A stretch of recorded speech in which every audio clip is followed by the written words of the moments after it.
नमस्कार बच्चों, BKC गुरु classes में आपका स्वागत है। आज की वीडियो में हम देखेंगे कक्षा 11वीं भूगोल भारत भौतिक पर्यावरण पुस्तक के अध्याय नंबर 2 संरचना तथा भू आकृति विज्ञान के बारे में। तो चलिए शुरू करते हैं। पहले हम कुछ इम्पोर्टेंट पॉइंट्स देख लेंगे। तो इसमें पहले देखेंगे हम, इसमें पहला पॉइंट है इसमें भारतीय उपमहाद्वीप की वर्तमान भूवैज्ञानिक संरचना अंतर्जातीय व बहिर्जातीय बलों व प्लेटों के क्षैतिज संरचना की अंतःक्रिया के परिणाम स्वरूप अस्तित्व में आई। मतलब कि अंतर्जनित व बाहरजनित बलों व प्लेटों के क्षैतिज संचरण के कारण। सेकेंड इसमें कि भारत को तीनों भूवैज्ञानिक खंडों में विभाजित किया जाता है। भारत को 3 भूवैज्ञानिक खंडों में विभाजित किया जाता है। प्रायद्वीपीय पठार, हिमालय पर्वत श्रेणियाँ व सिंधु गंगा ब्रह्मपुत्र मैदान। 3 कौन से हो गए? एक प्रायद्वीपीय पठार हो गया, एक हिमालय पर्वत श्रेणियाँ और तीसरा हो गया सिंधु गंगा ब्रह्मपुत्र का मैदान। आगे देखते हैं हिमालय पर्वत। पूर्व पश्चिम लंबाई 2500 किलोमीटर, उत्तर से दक्षिण चौड़ाई 160 से 400 किलोमीटर। हिमालय में कई समांतर श्रेणियाँ पर्वत श्रृंखलाएँ हैं, जिसमें क्या है? वृहद हिमालय, पार हिमालय, मध्य हिमालय और सबसे नीचे शिवालिक श्रेणियाँ प्रमुख हैं। इसके बाद देखेंगे हम गंगा, ब्रह्मपुत्र तथा सिंधु नदियों द्वारा बहाकर लाए गए जलोढ़ निक्षेपण से बना पूर्व से पश्चिम लंबाई कितनी है? 3200 किलोमीटर, चौड़ाई 150 से 300 किलोमीटर और गहराई 1000 से 2000 मीटर। आगे देखेंगे कि प्रायद्वीपीय पठार के बारे में। नदियों के मैदान से 150 मीटर ऊंचा प्रायद्वीपीय पठार तिकोने आकार वाले कटा फटा भूखंड है, जिसकी ऊंचाई कितनी है? 600 से 900 मीटर। खनिज संपदा तथा वनों से भरपूर होते हैं प्रायद्वीपीय पठार। पश्चिमी भागों पर काली मिट्टी का विस्तार है और पश्चिमी भागों में कैसा? काली मिट्टी पाई जाती है प्रायद्वीपीय पठार में। आगे देखेंगे हम भारतीय मरुस्थल। विशाल भारतीय मरुस्थल अरावली पर्वत के पश्चिम में स्थित है, जिसे हम किस नाम से जानते हैं? थार का मरुस्थल के नाम जानते हैं, जो कहाँ पाया जाता है? राजस्थान में है। वार्षिक वर्षा 150 मिलीमीटर से भी कम होती है मरुस्थल में। तटीय मैदान के बारे में देखेंगे। भारतीय तटीय मैदानों को 2 भागों में बांटा गया है, पश्चिमी तटीय मैदान और पूर्वी तटीय मैदान में। अब द्वीप समूह की बात करते हैं तो भारत में 2 द्वीप समूह हैं। बंगाल की खाड़ी द्वीप समूह, अंडमान निकोबार द्वीप समूह और अरब सागरीय द्वीप समूह, लक्षद्वीप मणिकाय द्वीप समूह प्रमुख है। चलिए आगे देखते हैं और क्वेश्चन आंसर को डिस्कस करते हैं। पहला इसमें निम्नलिखित में से किस राज्य में, आंसर क्या हो जाएगा? लोकताल झील या लोकटक जिसे हम बोलते हैं, वो कहाँ पे है? मणिपुर में है। सेकेंड, करेवा भू आकृति कहाँ पाई जाती है? तो इसका करेक्ट आंसर क्या हो जाएगा? कश्मीरी हिमालय में पाई जाती है करेवा भू आकृति। थर्ड है अंडमान को निकोबार से अलग करता है। अंडमान को निकोबार से अलग करता है कितना? 10 डिग्री चैनल। तो इसका स करेक्ट हो जाएगा 10 डिग्री चैनल। इसके आगे देखेंगे कयाल झील स्थित है। कयाल झील कहाँ स्थित है? तो इसका करेक्ट आंसर क्या हो जाएगा? 4th का ऑप्शन सा, केरल। कयाल झील कहाँ पाई जाती है? केरल में। इसके बाद है डोडा बेटा चोटी निम्नलिखित में से कौन सी पहाड़ी श्रृंखला में स्थित है? डोडा बेटा चोटी की बात कर रहे हैं हम, तो इसका करेक्ट आंसर क्या हो जाएगा? डोडा बेटा कहाँ की चोटी है? नीलगिरी की सबसे ऊंची चोटी को हम बोलते हैं डोडा बेटा के नाम से जानते हैं। आगे देखेंगे पूर्वी तथा पश्चिमी घाट को कौन सी पहाड़ियाँ आपस में मिलाती हैं? मतलब कि पूर्वी और पश्चिमी घाट दोनों कहाँ मिलते हैं? तो इसका करेक्ट आंसर हो जाएगा 6वें का नीलगिरी पर्वत श्रृंखला पूर्वी और पश्चिमी घाट को मिलाने का काम करती है, जोड़ने का काम करती है। उसके बाद 7वां देखेंगे पश्चिमी घाट की औसत ऊंचाई। पश्चिमी घाट की औसत ऊंचाई कितनी है? तो इसका करेक्ट आंसर हो जाएगा ऑप्शन नंबर स, 1500 मीटर। 8वें नंबर पर देखेंगे अनाईमुडी की चोटी स्थित है। अनाईमुडी की चोटी स्थित है, तो इसका करेक्ट आंसर क्या हो जाएगा? अन्नामलाई पर्वत पर ही जो चोटी है उसे हम बोलते हैं अनाई मुडी। नेक्स्ट देखेंगे 9वें नंबर पे, मरुस्थल में चापाकार रेतीले टिब्बे कहलाते हैं। मतलब कि मरुस्थल में जो टीले बन जाते हैं जिसे टिब्बे बोलते हैं, उन्हें क्या कहते हैं? तो इसका करेक्ट आंसर हो जाएगा ऑप्शन नंबर सा, उन्हें बोलते हैं हम बरखान। इसके बाद देखेंगे यमुना नदी की सहायक नदियाँ मुख्यतः किस पर्वत से निकलती हैं? यमुना नदी की जो प्रमुख सहायक नदी है मुख्यतः किस पर्वत से निकलती है? तो इसका करेक्ट आंसर हो जाएगा ऑप्शन नंबर सी, विंध्याचल पर्वत से निकलती है। आगे बढ़ेंगे और देखेंगे फिल इन द ब्लैंक्स मतलब कि रिक्त स्थान।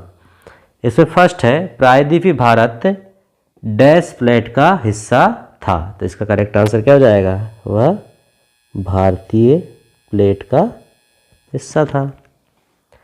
आगे देखेंगे लक्षद्वीप में द्वीपों की कुल संख्या डैश है। तो इसका करेक्ट आंसर हो जाएगा लक्षद्वीप में कितने द्वीप हैं? टोटल 36 द्वीप हैं। इसके आगे देखेंगे भारत में भ्रंश डैश पठार पर पाए जाते हैं। तो इसका करेक्ट आंसर हो जाएगा भारत में भ्रंश प्रायद्वीप पठार पर पाए जाते हैं। चौथे नंबर पे देखेंगे मध्य उच्च भाग अरावली पर्वत से डैश तक फैला है। तो इसका करेक्ट आंसर हो जाएगा राजमहल की पहाड़ी तक। राजमहल की पहाड़ियों तक। सॉरी, तक तो लिखा ही हुआ है। तो फोर्थ का करेक्ट आंसर हो जाएगा उच्च मध्य उच्च भाग अरावली पर्वत से राजमहल की पहाड़ियों तक फैला है। आगे देखेंगे 5वें नंबर पे प्रायद्वीपीय पठार के पश्चिमी भागों में डैश मिट्टी पाई जाती है। हमने ऊपर भी देखा है कि वहाँ पर कौन सी मिट्टी पाई जाती है? काली मिट्टी पाई जाती है प्रायद्वीपीय पठार के पश्चिमी भागों में। 6वें नंबर पे है शिलोंग डैश पठार का हिस्सा है। शिलोंग किस पठार का हिस्सा है? तो इसका करेक्ट आंसर हो जाएगा प्रायद्वीपीय पठार का। प्रायद्वीप पठार का हिस्सा क्या है? शिलोंग। आगे देखेंगे मेघालय के पठार को जनजातियों के नाम के आधार पर डैश भागों में बांटा गया है। तो इसका करेक्ट आंसर क्या हो जाएगा? 3 भागों में बांटा गया है जनजातियों के नाम पर, जो कौन से हैं? गोरो, खासी और जैंतिया के नाम से। आगे देखेंगे 8वें नंबर पे मेघालय का पठार डैश भूतल है। मेघालय के पठार की बात कर रहे हैं हम, तो इसका क्या हो जाएगा करेक्ट आंसर? अति अपरदित। अति अपरदित।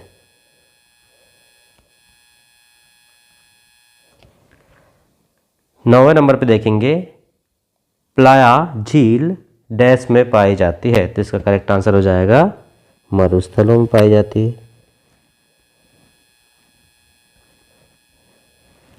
प्लाया झील मरुस्थलों में पाई जाती है।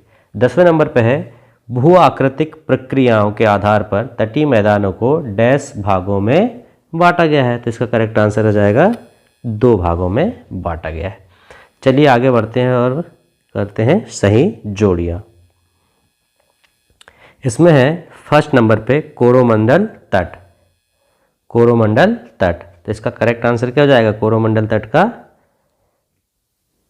ई नंबर पे जो है हमारा पूर्वी तट को ही हम क्या बोलते हैं? पूर्वी तट में जो है कोरोमंडल तट है। इसके बाद देखेंगे हिमालय। तो हिमालय की करेक्ट सही जोड़ी क्या हो जाएगी? 2500 किलोमीटर औसतन ऊंचाई। उसके बाद है बालटोरा। बालटोरा, तो थर्ड का करेक्ट आंसर क्या हो जाएगा? बालटोरा क्या है? हिमानी है, तो ये इसका थर्ड करेक्ट आंसर हो गया। इसके बाद है पांगोंग सो। तो इसका करेक्ट आंसर क्या हो जाएगा? चौथे का सा नंबर पे जो है उत्तरी पश्चिम हिमालय। इसके बाद है लूनी नदी। लूनी नदी कहाँ पे है? लूनी नदी है राजस्थान में। तो इसका करेक्ट आंसर हो जाएगा मरुस्थल। तो 5वें का करेक्ट ऑप्शन क्या हो गया? ऑप्शन नंबर आ। तो चलिए आगे बढ़ते हैं और देखते हैं सेकंड नंबर पे जो हमारी सही जोड़ी है उसे हम मिलाते हैं। फर्स्ट है इसमें काराकोरम। काराकोरम कहाँ पे है? तो काराकोरम का सही आंसर हो जाएगा पश्चिम कश्मीर हिमालय, काराकोरम सबसे कश्मीर के ऊपर चोटी में है कि नहीं। इसके बाद देखेंगे हम ठंडा मरुस्थल। ठंडा मरुस्थल किसे बोलते हैं? ठंडा मरुस्थल का करेक्ट ऑप्शन हो जाएगा लद्दाख। लद्दाख भारत का ठंडा मरुस्थल है, तो सेकंड का करेक्ट ऑप्शन क्या हो गया? अ नंबर पे जो है लद्दाख। थर्ड देखेंगे हम फोटुला दर्रा। फोटुला दर्रा कहाँ पे है? थर्ड का करेक्ट ऑप्शन हो जाएगा जास्कर श्रेणी। फोटुला दर्रा कहाँ है? जास्कर श्रेणी में है। उसके बाद है खरदुगला दर्रा।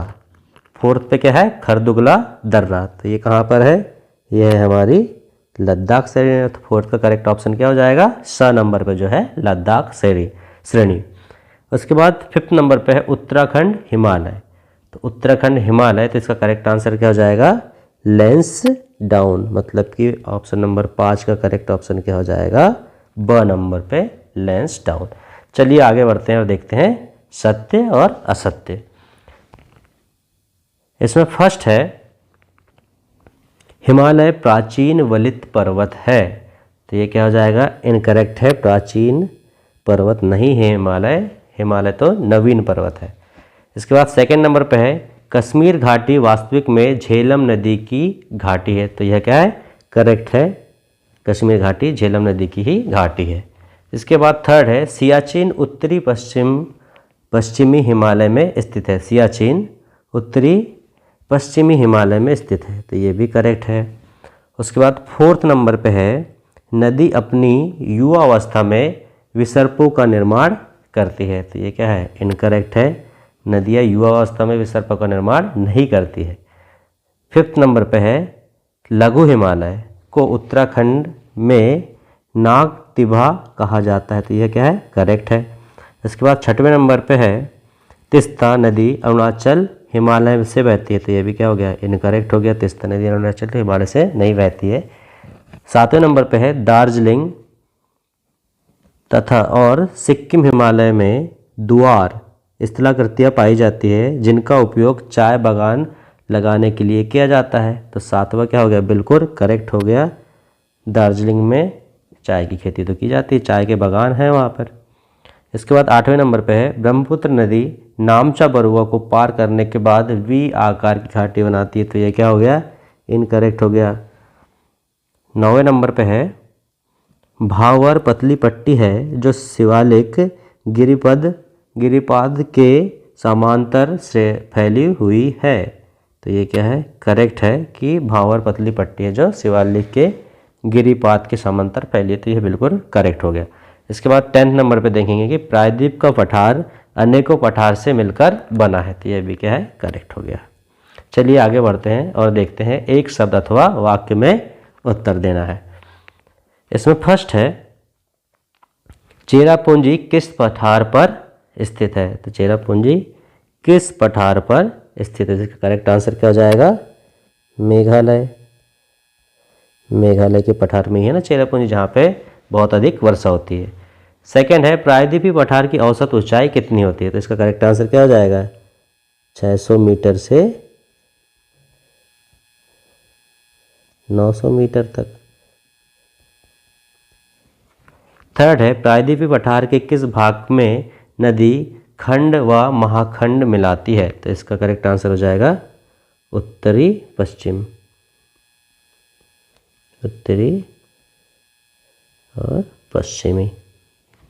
इसके बाद फोर्थ है मोलोसिस बेसिन किसे कहा जाता है। मोलोसिस बेसिन किसे कहा जाता है?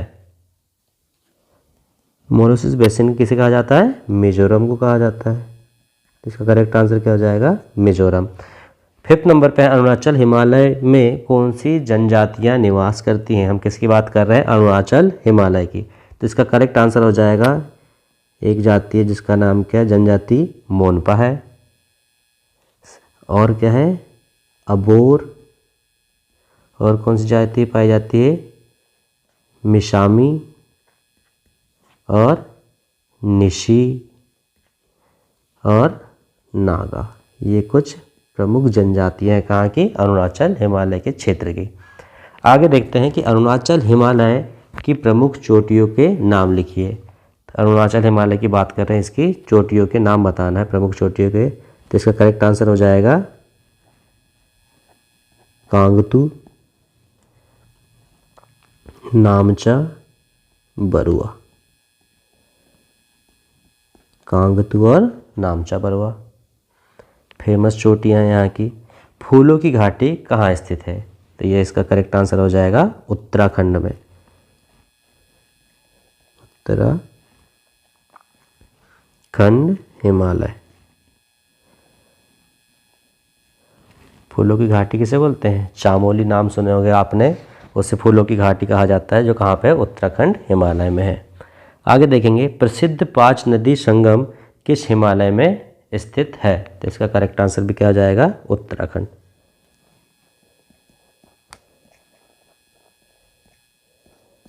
चलिए आगे बढ़ते हैं और देखते हैं नेक्स्ट क्वेश्चन को। क्वेश्चन नंबर 9 हमारा,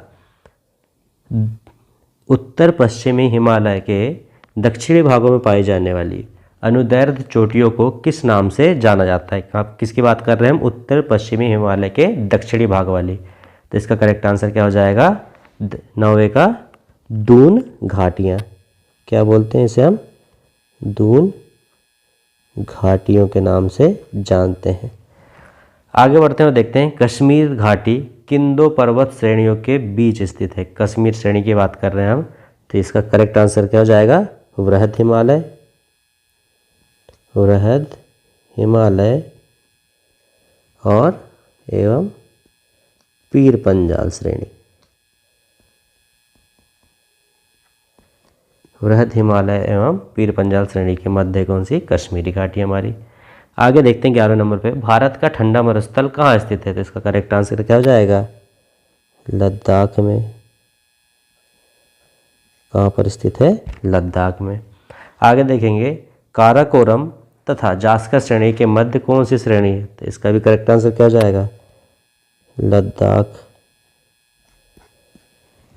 काराकोरम और जास्कर श्रेणी के बीच में क्या है? लद्दाख है। चलिए आगे बढ़ते हैं और देखेंगे मानचित्र आधारित प्रश्न। ये परीक्षा की दृष्टि से बहुत ही इंपॉर्टेंट क्वेश्चन हो जाते हैं। मानचित्र पर दर्शाना है हमें जगहों को। तो एक क्वेश्चन तो ये हमारा 100% आता ही है इसमें से। तो चलिए करते हैं क्वेश्चनों को सॉल्व। फर्स्ट नंबर पे देखते हैं क्या है। पहला नाम है फर्स्ट क्वेश्चन का कि कंचनजुंगा, हमें बताना है कि कंचनजुंगा कहाँ पर है। चलिए मैप में हम लगाते हैं कंचनजुंगा की पहाड़ियाँ कहाँ है। तो इसका करेक्ट आंसर हो जाएगा यहाँ पे क्या है? कंचनजुंगा है। कंचनजुंगा कहाँ पे है? कंचनजुंगा सिक्किम में है। आगे देखते हैं कोसी नदी। कोसी नदी हमें बताना है कहाँ पर है। तो कोसी नदी सही हो जाएगा इसका, यहाँ से निकल के ऐसी बहती है और यहाँ कहीं पर किस नदी से मिल जाती है? गंगा नदी की सहायक नदी कोसी नदी, और ये क्या हो गई हमारी? कोसी नदी। ठीक है बच्चों, तो ये यहाँ से लगभग ऐसी कोसी नदी बहती है। आगे देखते हैं हम। इसके बाद कोसी नदी को क्या बोला जाता है? बिहार का शोक भी बोला जाता है। आगे देखेंगे हम कोसी नदी के बाद हमें बताना है नामचा, बरुआ और गारो खासी जयंतिया की पहाड़ी। तो नामचा बरुआ पहले हम दर्शाते हैं मैप में। तो ये वाला जो स्थान है ये क्या है? नामचा बरुआ। ये हो गया नामचा बरुआ। और उसके बाद यहाँ पे जो है, एक मिनट में इसका कोसी नदी हटा देता हूँ। तो यहाँ की जो ये श्रेणियाँ हैं यहाँ पर, तो इन्हें बोला जाता है गारो खासी जयंतिया। ये श्रेणी है, पर्वत श्रेणी। इसके बाद हम देखेंगे केटू। केटू बताना, तो केटू यहाँ पर स्थित पर्वत है। तो ये हमारा पहला क्वेश्चन सॉल्व हो गया, जिसमें हमने क्या क्या बताया। पहले हमने कंचनजुंगा बताया जो सिक्किम में था। उसके बाद हमने दर्शाया कोसी नदी को, जो नेपाल से होकर गंगा नदी से मिल जाती है बिहार में और फिर बंगाल की खाड़ी में बह जाती हैं। उसके बाद हमने देखा नामचा बरुआ जो अरुणाचल प्रदेश में है। इसके बाद हमने देखा गारो, खासी, जयंतिया पहाड़ियाँ जो मेघालय से और पूर्वी राज्यों में वह है। और उसके बाद केटू पहाड़ कहाँ पे है? कश्मीर वाले इलाके में। चलिए इसको आप अच्छे से नोट कर लीजिए क्योंकि इसको मैं रफ कर दे रहा हूँ। इसके बाद हम सेकंड क्वेश्चन को करेंगे। चलिए देखते हैं नेक्स्ट क्वेश्चन को। इसको मैं हटा देता हूँ।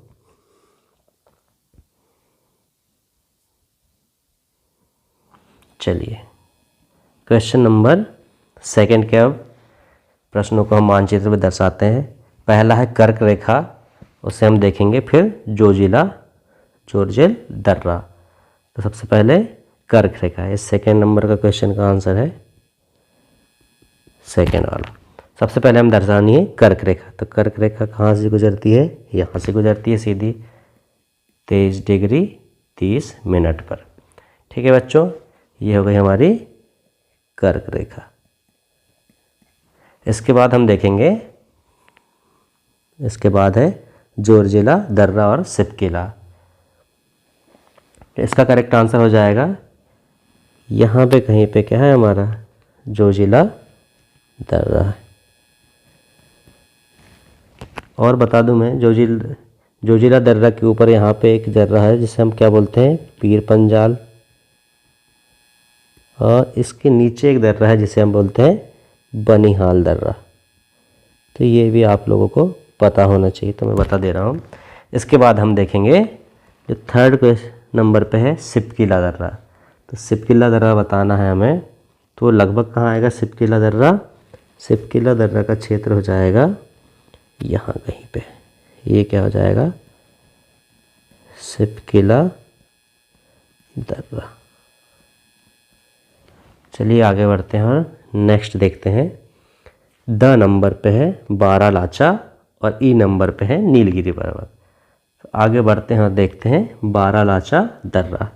तो इसी के यहाँ पे ऊपर पे क्या है? यहाँ पे है बारालाचा दर्रा। ये हो गया बारालाचा। और अब हमें बतानी है 5वें नंबर पर नीलगिरी पहाड़ी। तो नीलगिरी की पहाड़ियाँ लगभग यहाँ पे पाई जाती हैं। कौन सी? नीलगिरी की पहाड़ियाँ।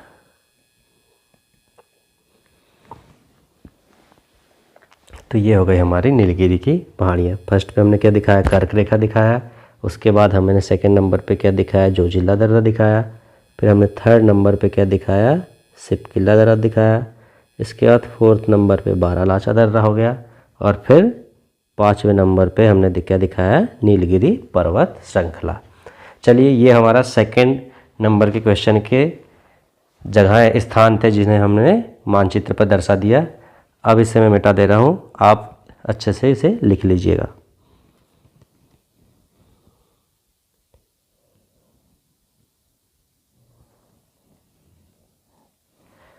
चलिए बढ़ते हैं बच्चों क्वेश्चन नंबर थर्ड पे।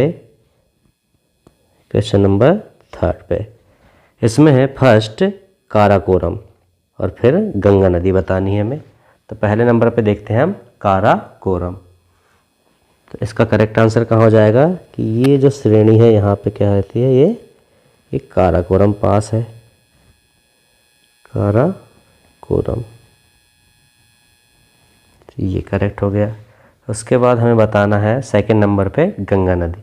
फर्स्ट क्या हो गया अपना? काराकोरम। सेकंड नंबर पे हमें बतानी है गंगा नदी। तो गंगा नदी यहाँ से निकलती है ऐसी लगभग और ऐसे बहते हुए यहाँ पर चल जाती है बंगाल की खाड़ी में।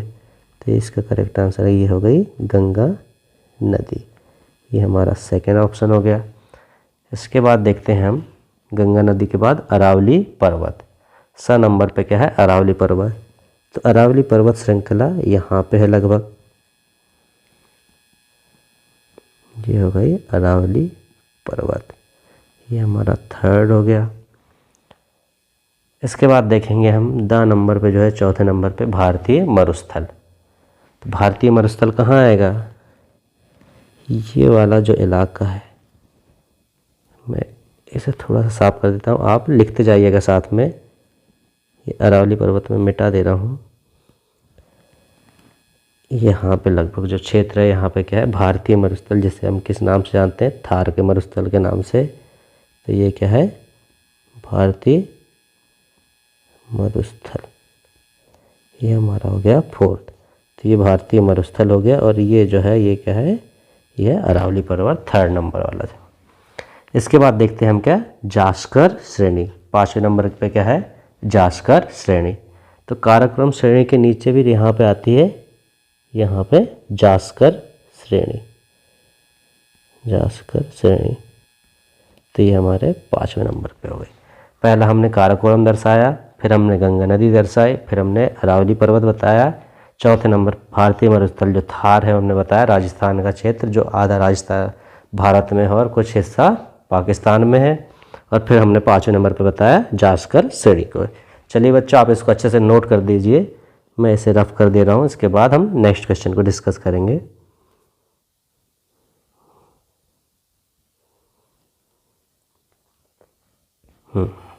चलिए आगे बढ़ते हैं और देखते हैं क्वेश्चन नंबर 4 को। अब इसी के इसमें है, भारत के मानचित्र पर दर्शाना है फिर से हमें। पहले नंबर पे क्या है, कोरोमंडल तट। हमें सबसे पहले क्या बताना है, कोरोमंडल तट को बताना है। फर्स्ट नंबर पे हमारा कोरोमंडल तट है, जो कहाँ पे है, ये वाला जो एरिया है ये क्या है, कोरोमंडल तट है, कोरोमंडल तट। ये हमारा क्या हो गया, फर्स्ट नंबर पे हो गया। इसके बाद देखते हैं सेकंड में क्या दिया हुआ है, चिल्का झील। चिल्का झील दी हुई है, तो चिल्का झील यहाँ पे क्या है, चिल्का झील उड़ीसा, चिल्का झील का है, उड़ीसा में है। ये हमारा सेकंड का आंसर हो गया। उसके बाद थर्ड नंबर पे है कोंकण तट। कोंकण तट, कोंकण तट हमें बताना है, तो ये लगभग ये वाला जो एरिया है ये क्या है, कोंकण तट। ये क्या हो जाएगा, कोंकण तट हो जाएगा। ये हमारा थर्ड का हो गया सही। इसके बाद हम देखेंगे फोर्थ नंबर पे लूनी नदी। लूनी नदी कहाँ बहती है, लूनी नदी बहती है राजस्थान में। तो इसका करेक्ट आंसर हो जाएगा, देखिए मैं बताता हूँ आपको, ये लगभग यहाँ से ऐसे बहती है, तो ये हो गई लूनी नदी, ये फोर्थ नंबर पे हो गई।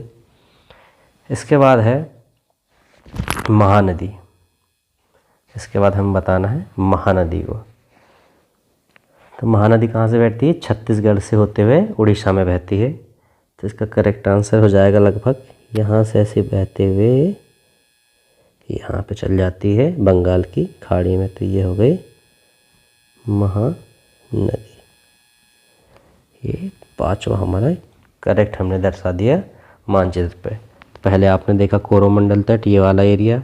उसके बाद आपने चिल्का झील देखी जो उड़ीसा में है। इसके बाद कोंकण तट जो यहाँ पे पश्चिमी क्षेत्र तट पे है।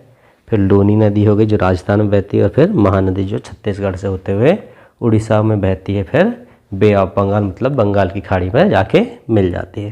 तो इसे भी आप अपने मानचित्र में दर्शा लीजिए। मैं इसे अब रफ कर देता हूँ।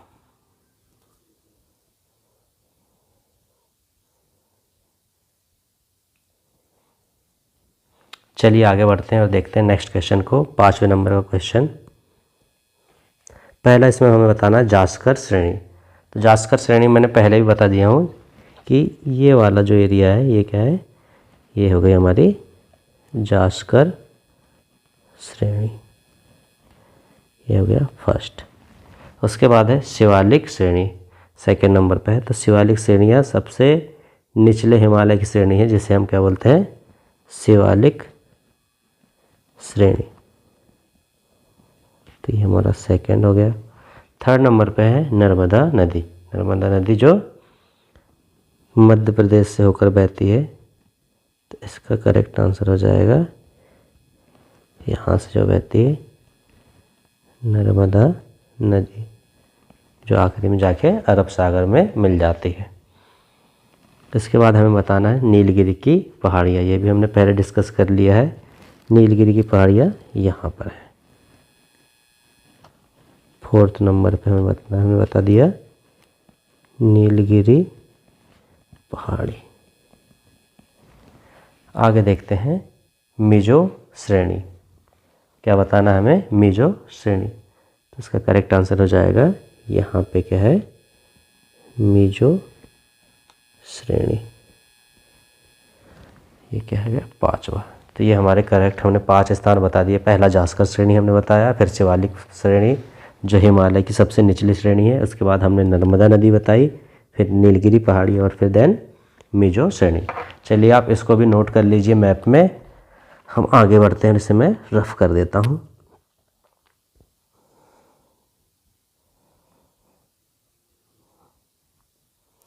चलिए देखते हैं नेक्स्ट 6वें नंबर का क्वेश्चन।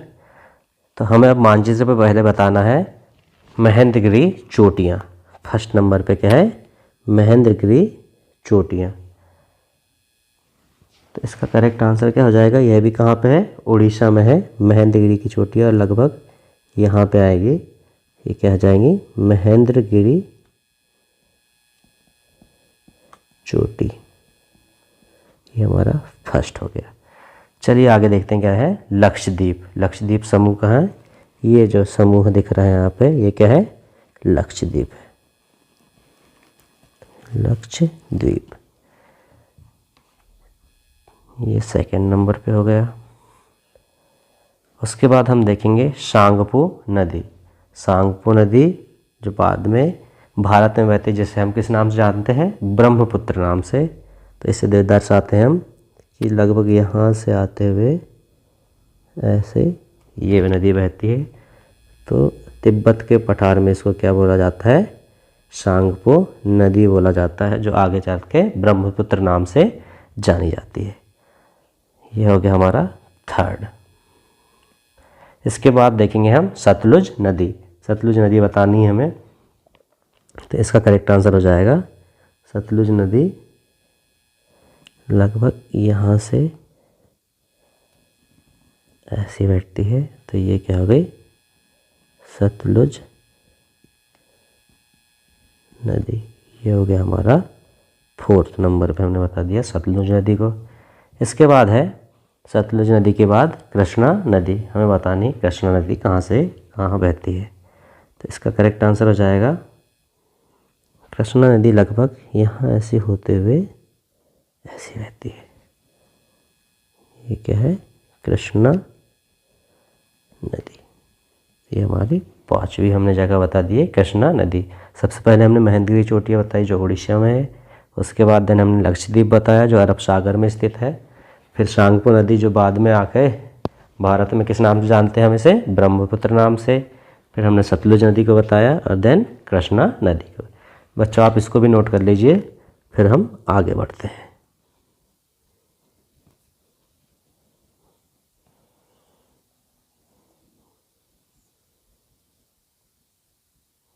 चलिए देखते हैं नेक्स्ट क्वेश्चन में क्या है। सबसे पहले हमें बताना है 7वें नंबर पे, अ नंबर पे है हमारा लोकटक या लोकताल झील। तो लोकताल झील कहाँ पे है, लोकताल झील।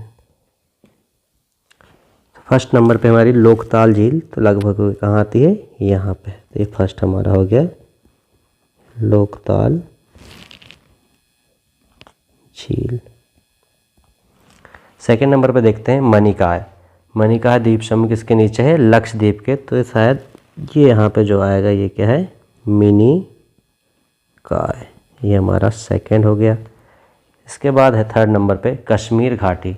कश्मीर घाटी ये वाला क्षेत्र हमारा क्या हो जाएगा, कश्मीर घाटी वाला क्षेत्र हो जाएगा। तो ये थर्ड नंबर पे है। इसके बाद फोर्थ नंबर पे क्या है, लद्दाख। इसी का ये वाला हिस्सा क्या हो जाएगा, लद्दाख हो जाएगा। इसके बाद ई नंबर पे है पाँचवा नंबर मालवा का पठार। तो ये वाला जो क्षेत्र है ये क्या हो जाएगा, मालवा का पठार। तो ये हो गया हमारा 5वां नंबर। तो सबसे पहले हमने देखा लोकताल झील जो मणिपुर में है। उसके बाद हमने मणिकाय द्वीप समूह देखा जो लक्षद्वीप का दक्षिणी हिस्से में है। उसके बाद हमने देखा कश्मीर घाटी, फिर लद्दाख, देन हमने देखा मालवा का पठार।